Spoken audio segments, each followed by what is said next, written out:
Salve. Ciao Emilio, come stai? Bene, bene. Beh, ho visto questo video, è pauroso. Certo, non dirlo a me in quegli stati. Incredibile. Non ero sicuro se devo andare a diritto, a destra e a sinistra. Ne sono uscito indenne per fortuna. L'auto no, perché l'auto ha preso le pietre. Quello dell'Audi è scappato via. Per la ragazza non si è fatto nulla. Ho parlato per telefono dopo un'ora con la statale che era lì ferma. Io ho passato i video subito, ho fatto degli ingrandimenti dove si vedeva il viso del guidatore. La targa era visibile, mi pare. Sì, la targa è visibile.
Silicon Valley yesterday posted this hit and run video on his Model X.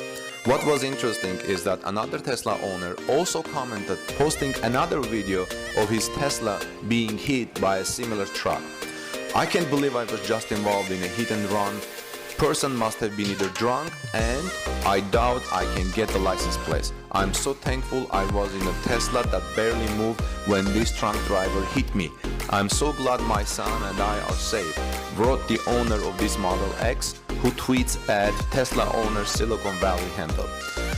Here is the impact of him hitting the Tesla Model X from a different camera on the Model X.